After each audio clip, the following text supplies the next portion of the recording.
I was unemployed.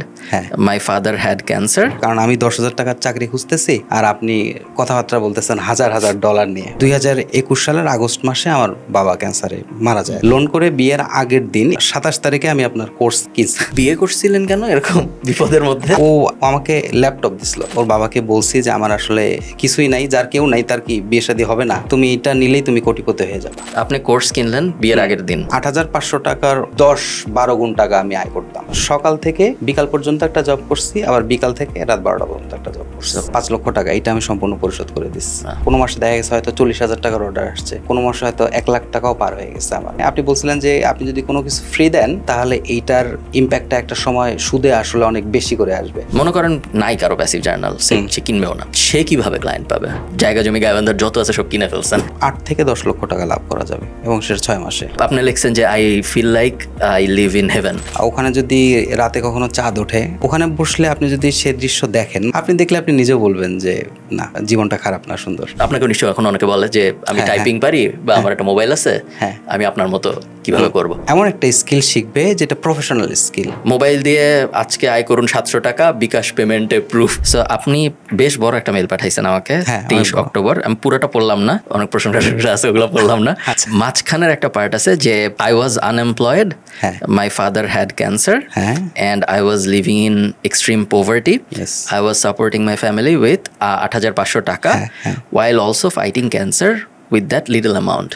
So আপনি আমাকে এখান থেকেই বলেন যে কি হয়েছিল 3 বছর আগে? 3 বছর আগে এটা হচ্ছে আপনার মূলত আমার লেখাপড়া শেষ হয় হচ্ছে 2016 সালে। আমি রাজশাহী বিশ্ববিদ্যালয় থেকে হিউম্যান রিসোর্স ম্যানেজমেন্টে মাস্টার্স করছি। তো পড়াশোনা শেষ হওয়ার পরে সাধারণত আমরা যেটা করি সেটা হচ্ছে সরকারি চাকরি পাবো, সরকারি চাকরি করব, বিসিএস পরীক্ষা দিব। তো আমি এগুলোর পিছনেই ছিলাম। তো দুর্ভাগ্যক্রমে আসলে আমার চাকরি বাকরি হয় নাই। এর মধ্যে 2019 সালে আমার বাবার আর কি ওরাল ক্যান্সার ধরা পড়ে। তো আমাদের অবশ্য জমি জমা ছিল, আমরা হচ্ছে ধানের আবাদ করি, আমরা মাছের চাষ করি, টুকটাক এটা দিয়ে সংসার চলে। আর আব্বা হচ্ছে 8,500 টাকা আপনার পাইতো, পেনশন পাইতো, ওইটা দিয়েই চলতাম। কারণ আমি তো বেকার, আমি তো পড়ালেখা শেষ করছি, আমার তো আয় রোজগার কিছু নাই। তো যখন ক্যান্সার ধরা পড়লো এবং আমি তো তখন আমার চাকরি বাকরি কিচ্ছু নাই, আমি তো সম্পূর্ণ বিপদে। তো আব্বা মাছের চাষ দেখতো, ওগুলোও সবকিছু বন্ধ, আমি সবকিছু বন্ধক রেখে দিছি। ওই টাকা দিয়ে তার চিকিৎসা করতে করতে আমার হাতের টাকাও শেষ। এখন ওই 8,500 টাকা দিয়ে সংসার চালাতে হচ্ছে। তার ওষুধপত্র কেনার পরে আমার হাতে হয়তো 500-1,000 টাকা মাসে থাকে। আমার চলাফেরার মতো তেমন কোনো টাকা পয়সা নাই। একটা সময় আমি লেখালেখি করতাম পত্রিকায়, এটা 2004-5 সালে। তখন আমি হচ্ছে আপনার টেকনোলজি বিষয়ে লিখতাম, বিশেষ করে গেম রিভিউ টিভিউ এগুলো লিখতাম। তখন পত্রিকা অফিস থেকে টাকা দিত, কিন্তু আসলে ফ্রিল্যান্সিং করে বাইরে থেকে যে টাকা পয়সা আয় রোজগার করা যায় এটা আমি কোনোদিন জানতাম না। তো আমি যখন চাকরি বাকরি খুঁজতেছি তখন আমার আলটিমেট গোল হচ্ছে আমাকে তো কিছু টাকা পয়সা আর্ন করতে হবে, কারণ আমার সংসার চালাতে হচ্ছে, আমি চাকরি পাচ্ছি না, কিছু একটা করতে হবে। এটা খুব সম্ভবত ফারহান ভাই 2021 সালের এপ্রিল মাস। তখন আমি ফ্রিল্যান্সিং দিয়ে সার্চ করতে করতে আপনার একটা ভিডিও আসে যে ফ্রিল্যান্সিং করে মাসে $10,000 আয় করা যায়। খুব সত্যি কথা, আমি তখন 10,000 টাকার চাকরি হলেই আমি খুবই স্যাটিসফাইড। তো সেখানে $10,000 জিনিসটা তো একটু অন্যরকম। আপনার ওই ভিডিওটা দেখার পরে আমার ফ্রিল্যান্সিং নিয়ে সবকিছু ক্লিয়ার হওয়ার পরে আমার একটাই কাজ ছিল, আপনি কে এটা প্রথমে বের করে এবং আপনার কি কি আছে, ইন্টারনেটে অ্যাভেলেবেল কি কি আছে, এগুলো সবকিছু দেখে ফেলা। তারপরে আপনার আরও একটা আমি ভিডিও দেখছি যে হচ্ছে আপনি আপনার আয় রোজগারের একটা দিছিলেন, মানে সবকিছু লাইভ দেখাচ্ছেন যে আমার অমুক জায়গা থেকে এত টাকা আয় হয়, এত পাউন্ড আয় করি। ওটা দেখে তো আমার মাথা টাথা সব নষ্ট, যে কারণ আমি 10,000 টাকার চাকরি খুঁজতেছি আর আপনি কথাবার্তা বলতেছেন হাজার হাজার ডলার নিয়ে। তারপরে আমার পকেটে তো টাকা নেই, কিন্তু আমাকে তো শিখতে হবে। তখন আমি সহজ উপায়ে গেলাম। আমি দেখলাম যে ডিজিটাল মার্কেটিং এর উপরে আপনি বই লিখছেন, এখান থেকে শুরু।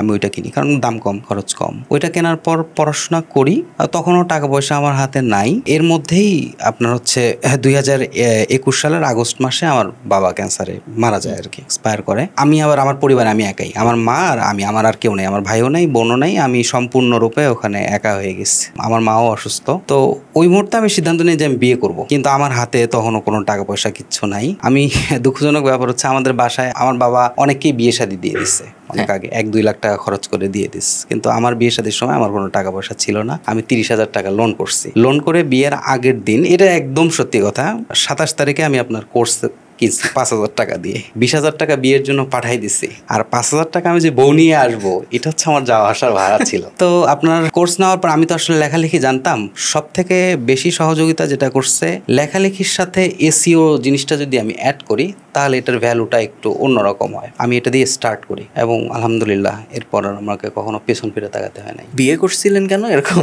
বিপদের মধ্যে? আচ্ছা, বিপদের মধ্যে বিয়ে করছি কেন, কারণ হচ্ছে আমার মা খুবই অসুস্থ, আমার বাসায় শুধু আমি একাই, দেখভালের কোনো মানুষ আমার নাই। তো আমি আমার ওয়াইফ যে ওর সাথে আমার কথাবার্তা হয়েছে, ও আসলে হয়েছে কি মানে আমার বিপদের সময় ও, আমার তো কিচ্ছু নাই, ও আমাকে ল্যাপটপ দিছিল, আচ্ছা পাঠাই দিছে, ল্যাপটপ পাঠাই দিছে, নাইস।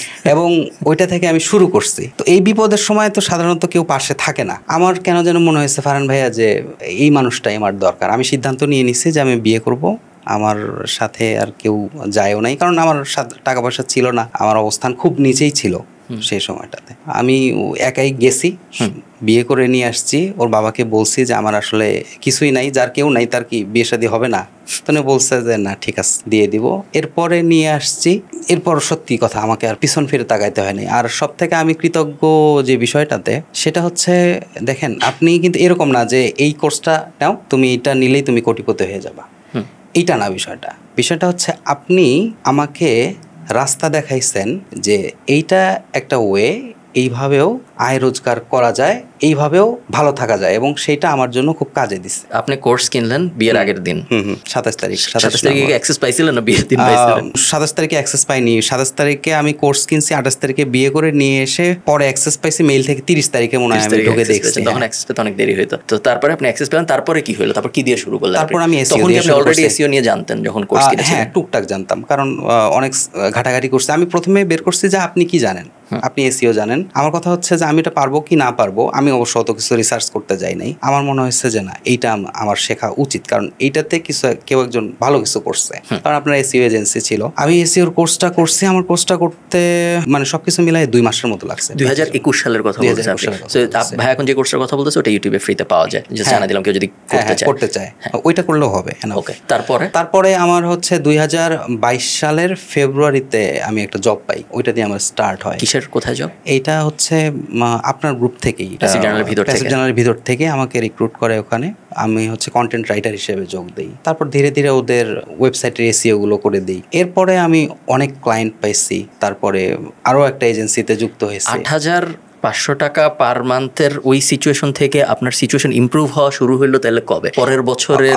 হ্যাঁ, আমার ইমপ্রুভমেন্ট আসছে একদম হচ্ছে 2022-এর শেষের দিকে, ডিসেম্বরের দিকে। ডিসেম্বর, 1 বছর, প্রায় 1 বছরের মতো সময়। কিন্তু সেই সময় আমার খুবই মানে 8,500 টাকার 10-12 গুণ টাকা আমি আয় করতাম। ওকে, সো প্রথম যেটুকু আমার আপনার কথা শুনে বুঝতেছি, অ্যাফিলিয়েট মার্কেটিং টাইপ হয়তো কোনো একটা ক্লায়েন্ট ছিল, তার ওয়েবসাইট ছিল, ব্লগ ছিল, সে আপনাকে দিয়ে কন্টেন্ট লেখাইতো, এবং তারপরে সে কি আপনাকে দিয়ে এসইও করাইছে? হ্যাঁ, এসইও করাইছে। কিরকম টাকা দিত?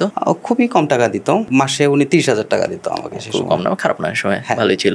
ওকে, তারপরে আপনি এসইও করতেছেন এবং ওনার জন্য কন্টেন্ট লিখছেন, তারপরে আপনি কি করলেন? তারপরে আমি আরেকটা এসইও এজেন্সিতে জব করা শুরু করি। কিভাবে পেলেন এটা? এটা হচ্ছে আপনার গ্রুপ থেকে পেয়েছি আমি। ওখানে হচ্ছে ভাইয়ের সাথে পরিচয় ছিল, তো ওনারও ক্লায়েন্ট ছিল, উনি জানতো যে আমি কন্টেন্ট লিখি, এটাও পারি প্লাস এসইওর কাজও পারি। তখন সে আবার আমাকে একটা জব দেয়। তখন আমি করি কি, সকাল থেকে বিকাল পর্যন্ত একটা জব করছি, আবার বিকাল থেকে রাত 12টা পর্যন্ত একটা জব করছি। ওইটা 30,000-এর, এটা কত টাকার ছিল? এইটাও ওই 30,000। আবার এডিশনাল ক্লায়েন্টও ছিল যারা কন্টেন্ট লাগাইতো, একটু সময় পাইলে ওদের কন্টেন্টটা হয়তো লিখে দিতাম। তো তখন আপনি মোটামুটি মার্কেট প্লেসের বাইরে বাট ফ্রিল্যান্সার টাইপ কাজ চলতেছে। ওকে, তারপরে কি হইলো? তারপরে হচ্ছে আমার টাকা জমাইতাম। ধার ফেরত দিয়েছেন কবে? ধার ফেরত দিছি ওই বছরই আমি ওইটা শোধ করে দিছি। আবার 2023 সালে এসে আমার যত পুকুর ছিল এগুলো সব বন্ধক ছিল, 5 লক্ষ টাকা, এটা আমি সম্পূর্ণ পরিশোধ করে দিচ্ছি। দিয়ে এখন যে টাকা পয়সাগুলো আয় রোজগার করতেছে, এটা সম্পূর্ণ রূপে আমার হচ্ছে ওই প্রজেক্টে ইনভেস্ট করতেছি। ওকে, প্রজেক্টের ব্যাপারে আসবো, তার আগে একটু আমাকে বলেন ভাই যে 60,000 টাকা পার মান্থ বা কিছু কন্টেন্টের টাকা অ্যাড করলে হয়তো 70-80 বা 1 লাখ টাকা পার মান্থ, এরকম একটা সিচুয়েশন আছে। সবচেয়ে ভালো মাস যদি আমরা চিন্তা করি গত 2 বছরে কিরকম ছিল, কিরকম আয় হয়েছে এবং কি করে আসলে আয় হয়েছে? আমি মূলত হচ্ছে এজেন্সি থেকে বেতন পাইতাম মাসে মাসে এটা ফিক্সড টাকা। আর হচ্ছে কন্টেন্ট লিখতাম, এখান থেকে বেশ ভালো টাকাই পাইতাম। কন্টেন্ট থেকেও বেশ 20-30-40 হাজার। এটা আসলে আমার ভ্যারি করছে ক্লায়েন্টের অর্ডারের উপরে। কোনো মাসে দেখা গেছে হয়তো 40,000 টাকার অর্ডার আসছে, কোনো মাসে হয়তো 1 লাখ টাকাও পার হয়ে গেছে আমার, মানে আমি নিয়ে আসছি টাকা। আবার কোনো মাসে দেখা গেছে যে হয়তো 30,000 টাকা। এজেন্সির ভিতরে কাজ করতেছেন, অন্য এজেন্সির জন্য ভালো চলতেছে, ফ্রিল্যান্সিং কন্টেন্ট লিখতেছেন, ভালো চলতেছে। এরপরে আপনি এজেন্সির ভিতরে কিভাবে ঢুকলেন আপনার নিজের, বা এই যে ওনারা কিভাবে আপনার সাথে জয়েন করলো? এটা হচ্ছে এজেন্সির ভিতরে কিভাবে ঢুকলাম, এইটার আর একটা আবার গল্প আছে। সেটা হচ্ছে আমি শুরু থেকেই আপনাকে, মানে আপনি রিলেটেড জন্যই আপনার কথাগুলো আসতেছে সবসময়। আপনি বলছিলেন যে আপনি যদি কোনো কিছু ফ্রি দেন তাহলে এইটার ইম্প্যাক্টটা একটা সময় সুদে আসলে অনেক বেশি করে আসবে। তো আমি যেটা করতাম সেটা হচ্ছে, আপনার একটা ফেসবুকের অফিসিয়াল গ্রুপ ছিল, 2021 সালেই ছিল, এখন হয়তো গ্রুপটা নাই কিনা আমি জানি না। ওখানে করতাম কি, আপনি যে বইগুলো সাজেস্ট করতেন আমি ওই বইগুলো ডাউনলোড করে ওখানে আপলোড করতাম, তারপর বিভিন্ন রকমের হয়তো আপনার কন্টেন্ট দিতাম। এর ফলে গ্রুপে আমি পরিচিত ছিলাম। কারো কন্টেন্ট লাগলে তারা আমাকে নক দিত, কারণ তারা হয়তো চিন্তা করতো যে এই ছেলেটা এই বিষয়গুলো নিয়ে টুকটাক জানে। ওখান থেকেই আমার কনভার্ট হয়েছে এবং সেখানে এখন পর্যন্ত আমি কাজ করতেছি। এরপরে আমাকে বলেন, আমি মেইলের বিস্তারিত জমি জমার হিসাবে আসবো। আপনি জমি জমার ছবিও পাঠাইছেন। আমাকে বলেন যে আমি এখনো টিমের ব্যাপারটা বুঝি নাই। খালাতো ভাই আপনার সাথে কিভাবে কাজ করা শুরু করলো? সাইফ ভাই আপনার সাথে কিভাবে কাজ করা শুরু করলো? সাইফ ভাই হচ্ছে প্রথমে হলো অ্যাফিলিয়েট সাইট ছিল, ওইটার জন্য আমি কন্টেন্ট লিখতাম। কন্টেন্ট লিখতে লিখতে সাইফ ভাই হচ্ছে এসিওর ক্লায়েন্ট পাইলো। তখন সে বললো যে হচ্ছে ভাই আপনি কি আমার সাথে কাজ করবেন? সাইফ ভাইয়ের সাথে আপনার পরিচয় কিভাবে হয়েছিল? ওই আপনার গ্রুপেই পরিচয়। আমি আপনার বারবার এই জিনিস জিজ্ঞেস করতে চাচ্ছি, আপনি যখনই বলতেছেন যে ক্লায়েন্ট পাইছি গ্রুপ থেকে, তারপরে আমি করতেছি না, কারণ তখন মনে হবে যে প্যাসিভ জার্নাল না থাকলে তো ডিসকর্ডও নেই, সো কিভাবে সে অ্যাক্সেস পাবে? সো আপনি একটু আমাকে বলেন, যেহেতু আপনি ক্লায়েন্ট পাইছেন, মনে করেন নাই কারো প্যাসিভ জার্নাল, সে কিনবেও না, সে কিভাবে ক্লায়েন্ট পাবে? সে যেভাবে ক্লায়েন্ট পাবে, তাকে তো প্রথমত যে কোনো একটা বিষয়ে স্কিলড হতে হবে। যে আমি হয়তো মেটা মার্কেটিং পারি, তারপরে নির্দিষ্ট কোনো গ্রুপে গিয়ে হেল্পফুল পোস্ট দেয়া, কন্টেন্ট দেয়া, এগুলো দিলে হবে কি অনেকের সাথেই সে নর্মালি পরিচিত হতে থাকবে। আর সবারই টুকটাক কাজ লাগে এখান থেকে। মানে আমার ক্ষেত্রে এটা হয়েছে আর কি, যে আমাকেই নক দিচ্ছে তারা জিজ্ঞাসা করছে, আমি কাজ দিচ্ছি, তাদের কাছ থেকে প্রথমে আমি পেমেন্ট চাই নাই, আগে এমনিতেই করে দিচ্ছি যে তারা দেখুক, কোয়ালিটি দেখুক, তারপরে কথাবার্তা বলবো। ওই তো শুরু হয়েছে, এখন পর্যন্ত আমার কোনো অসুবিধা হয় নাই আর কি। সেখান থেকে শুরু থেকে একটা এজেন্সির একদম এস্টাবলিশমেন্ট থেকে এখন পর্যন্ত আমরা আছি, এবং এজেন্সিটা এখন অনেক বড় হয়েছে। আমার ভাই আছে, ওকে এসিওর কাজ শিখাইছি, ও এজেন্সির ভিতরে ঢুকছে। তারপর আপনার ভাইয়ের এখন বয়স কত ভাই? ছোট, বেশি বড় না? আপনারা দেখতেছেন না, পিছনে আছে ক্যামেরা। এসিওর কাজ শিখাইছেন, কিভাবে শিখাইছেন? ও আপনার কোর্স দিয়ে দিয়েছিলাম। নাইস, ভালো। এখন মোটামুটি একটু আগে আমাদের এক কথাবার্তা হয়ে গেছে, এই কারণে আমি জিজ্ঞেস করতেছি না। এখন উনি থাকেন ঢাকায়, আপনি থাকেন গাইবান্ধা, এবং গাইবান্ধা আপনি মোটামুটি ভাবে জায়গা জমি গাইবান্ধার যত আছে সব কিনে ফেলছেন। না, গাইবান্ধার জায়গা জমি আবার আমি আপনার মেইলটা ওপেন করে দাঁড়ান। মেইলের ভিতরে লেখা আছে যে, বলবো সব সমস্যা নেই তো বলে? না, এক এক করে বলি। প্রথমে আপনার এখন মাছের খামার আছে, আপনি ছবিও পাঠাইছেন। মাছের খামারের ব্যাপারে বলেন আগে। প্রথমে বলেন মাছের খামার, একটু ওই বিজনেস একটু বিস্তারিত বলেন। মাছের খামার বানানো কি আসলে এমনি তো ভালো, বানাইছেন কেন? আমি তো বানাই নাই, এটা হচ্ছে আমার বাবা বানাইছিল। আচ্ছা, মানে আমার এটা হচ্ছে পৈতৃক সূত্রে পাওয়া সম্পত্তি, আমার বাবাই করছে এগুলো। সে হচ্ছে টেলিফোন অফিসে চাকরি করতো, সে তার শেষ জীবনের টাকা পয়সা দিয়ে, গ্রামের জায়গা জমির দাম যেহেতু কম, ওখানে তার মানে এটা শখ যে আমি পুকুর করব, সেখানে সুপারি গাছ আছে, এটা তার শখের উপরে। কিন্তু সেখান থেকে সে ওই খামার দেওয়ার পরেও খামারটা দিছে, কিন্তু ওইটা পরিচালনার মতো তার কাছে যথেষ্ট ক্যাপিটাল ছিল না। এখন আমি এটাতে আর কি ইনভেস্ট করতেছি। কিরকম টাকা লাগে একটা খামার চালাতে? ধরেন একটু যদি খামারের ইকোনমিক্স বুঝান আমাদের, যে মাসে আসলে আপনার কি করতে হয়, ইনকাম কিরকম হয়, খরচ কিরকম হয়?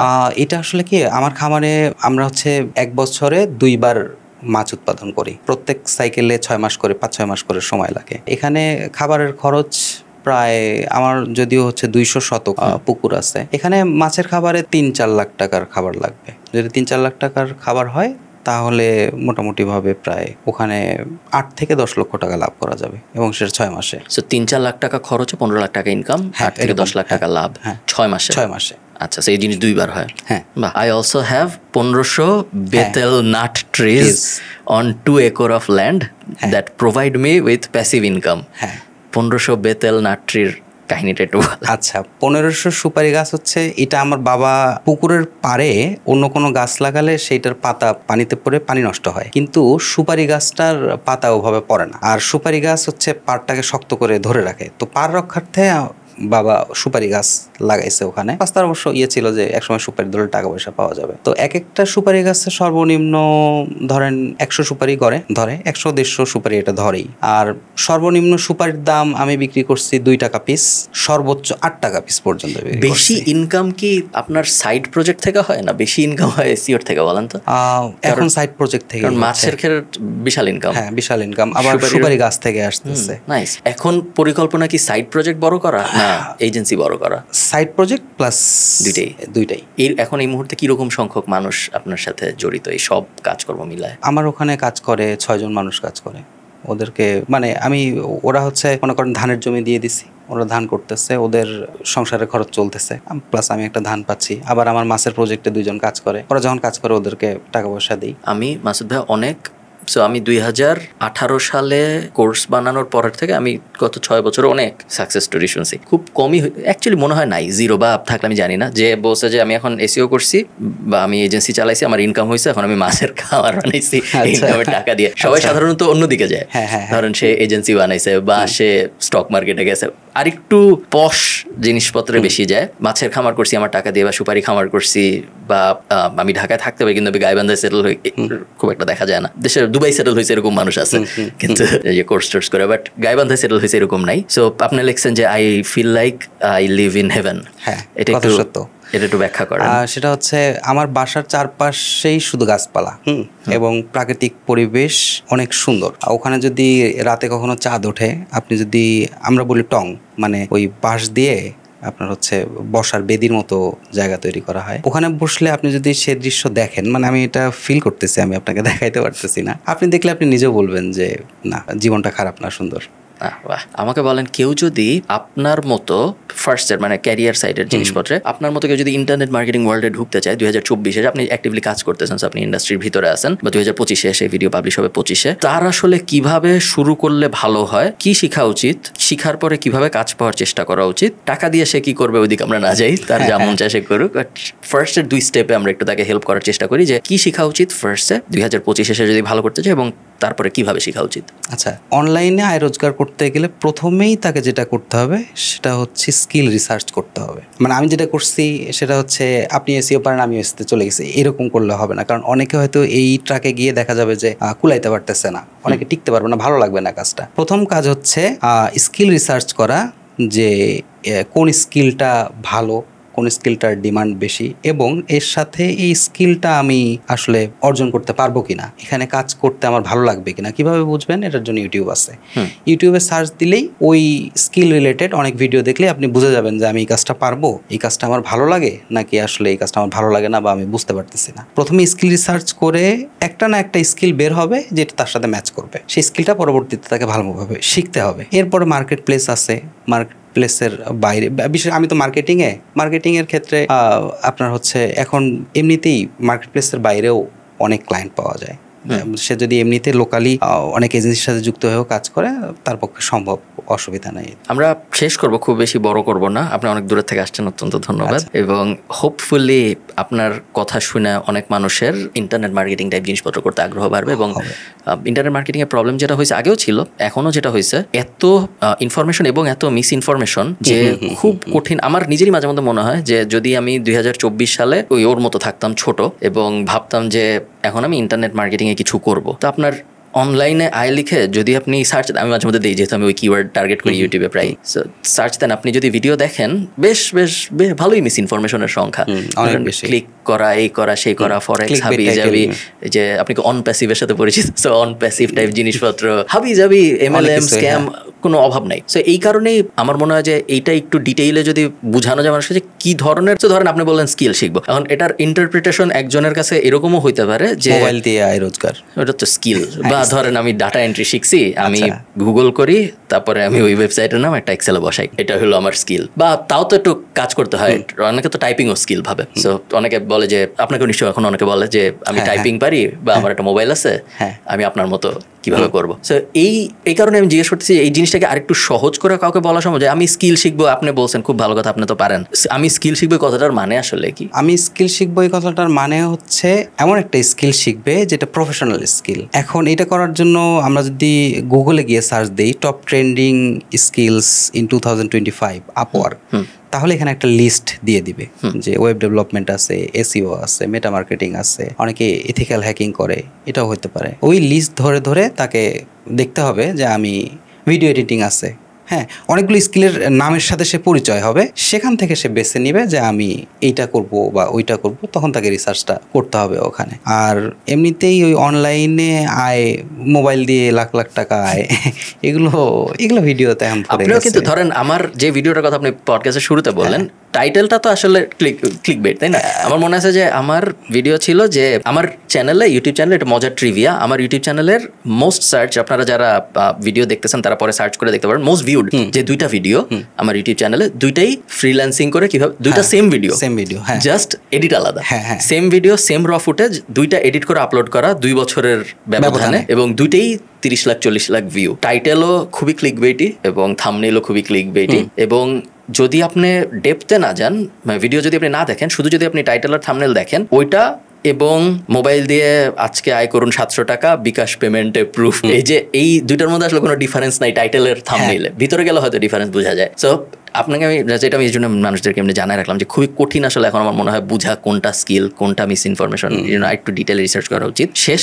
প্রশ্ন, কেউ যদি আপনার মতো হইতে চায় মাসুদ ভাই, শুধু ইন দ্য ফাইন্যান্সিয়াল সেন্স তা না, ধরেন এমনি আপনার মতো হ্যাপি, আপনার দেখে মনে হচ্ছে কন্টেন্ট বেশ হ্যাপি, জীবন নিয়ে স্যাটিসফাইড, কেউ যদি এরকম হইতে চায়, আসলেও কি হওয়া পসিবল, নাকি তার কিরকম এফোর্ট দিতে হইতে পারে? এবং জাস্ট আপনি মানুষকে একটু কনফিডেন্স দেন, কারণ মানুষ অনেক সময় করে না কারণ সে বিশ্বাসই করে না যে আসলে করা যায়, মানে অনলাইনে আয় রোজগার করা যায় এই জিনিসটা বিশ্বাস করে না, তার মন থেকে আসে না, এবং এই কারণে দেখা যায় সে আসলে এনাফ ট্রাইটাই করে না, যে কারণে তার হইতো কিছু। সো আপনার মতো কেউ যদি হইতে চায়, বা আপনার থেকে অনেক ভালো কেউ যদি হইতে চায়, আসলে কি তার পক্ষে হওয়া সম্ভব? একটা জিনিস, সেটা হচ্ছে তাকে কনসিস্টেন্টলি লেগে থাকতে হবে, এখানে তাকে লেগে থাকতে হবে, এবং অনলাইনে আয় রোজগার করা যায়, মানে এটা তো না করলে আমি কোথা থেকে আসলাম, আপনাকে তো আমি টাকা দিই, তা তো অবশ্যই না। এবং যেটা বলতে চাচ্ছিলাম সেটা হচ্ছে কনসিস্টেন্টলি লেগে থাকতে হবে, এবং তাকে প্রচুর আপডেট থাকতে হবে, মানে সে যে কোনো স্কিল নিয়ে শিখুক,